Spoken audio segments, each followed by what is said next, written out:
Good win. There are no bad wins. I thought it was really gutty finding a way to win. Defense with the big turnover in the first half for a touchdown. And then Pons comes back with another one shortly thereafter. We made a couple nice plays in the first half and had a 2-score lead at times.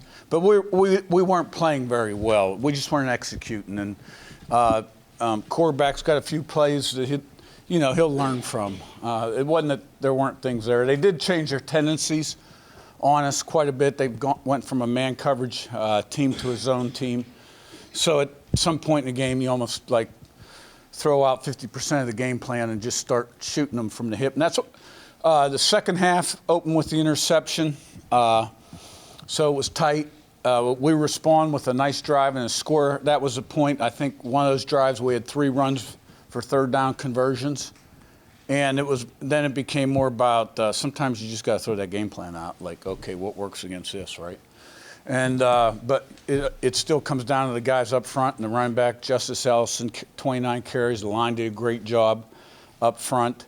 And, the punt return was good. Defensive stops kept coming back, coming up with plays. And, we gutted it out. And we're 8-0. And it was a great team effort. And I told the team after the game, I said really good teams, championship teams, they find ways to win games. And that's what we did today. We found ways to win a game. I guess is in terms of complementary football, the defense scoring a touchdown, special teams setting up a touchdown, the way you talk about adjusting in the second half, is this maybe in terms of all phases as much of kind of contribution as you've gotten in all 3 phases in the game this year? Well, I don't know if that's complementary football. Complementary football to me is you're playing well and you're balanced on offense and doing all the things you got to do in all 3 phases. What I would say is the defense really saved us early in the game, saved us, and then came up with some big turnovers, and then and then at the end of the game, the offense got the run game going, started eating some clock, and kept them off the field. And special teams with the big return, did their part, and we had some good plays on special teams. So, I think this is a close team with a lot of competitive character, guys that, really want to be good, have the right stuff, and they found a way to win. You mentioned Justice in the second half. What made you kind of go to him kind of almost exclusively there? I mean, that's the most carries I think you've had a running back having going back 3 seasons. Just what were you seeing from him that you knew you could lean on him in that second half? Yeah, there was a time we used to give that guy the ball 42 times a game, but we won't go there. Lawton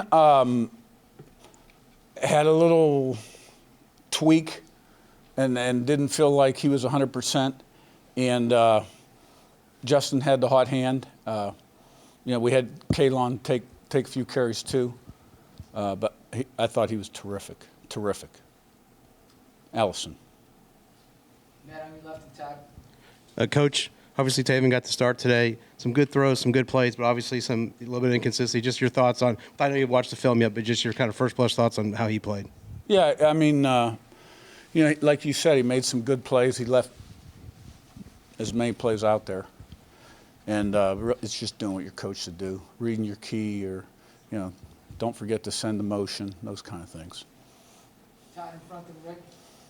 Curt, the offensive line, they've been getting good attention, but this seems like a day that they kind of won it for the offense a little bit, if you want to look at it that way. What did you think of how they were able to create the opportunities for Justice to run and also Taven on a few runs as well? Yeah, I don't think we gave up a sack. I think the quarterback got hit one time, and we did it, we've been very consistent on the offensive line, and we matched up well against Washington, honestly. But, those 5 guys have stayed on the field. They got a lot of snaps together, which really helps, at that position. I thought they were great.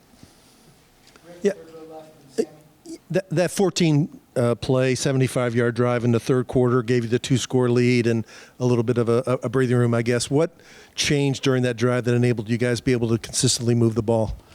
We really just changed some things there. I think we had 3 running conversions on third down there, if I'm not mistaken.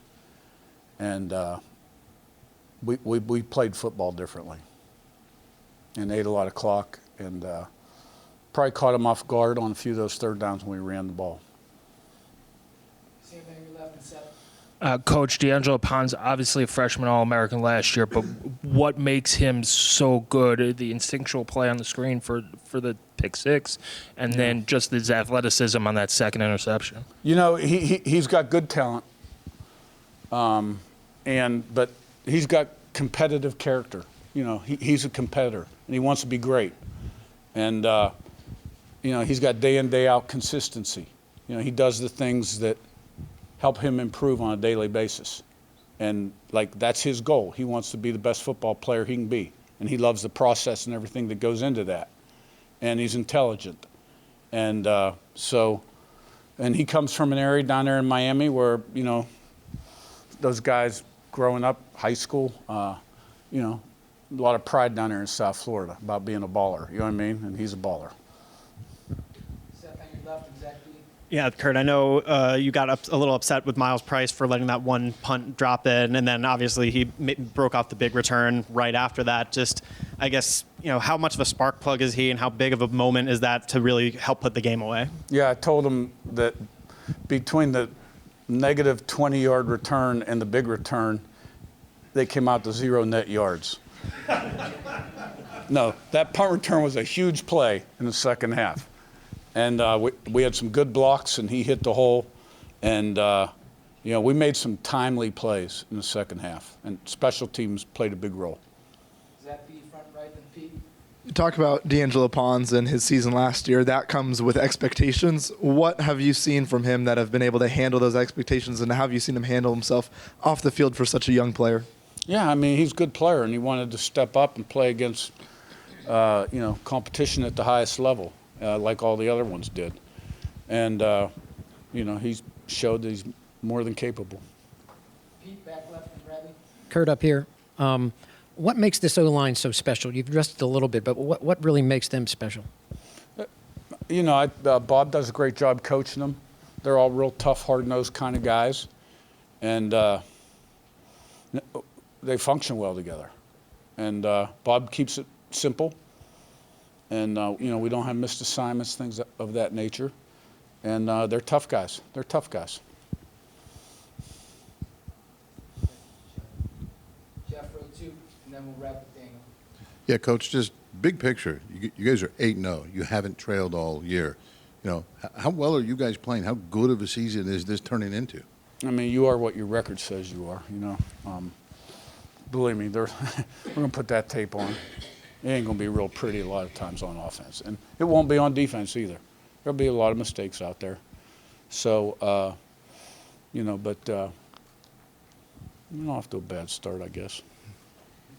Daniel front, last one. You kind of mentioned, you know, the whole week that you all had to win for this week to really matter, but just having the outside eyes, having just the whole, you know, attention part of it, have you kind of had a chance to reflect at all about the magnitude of it all?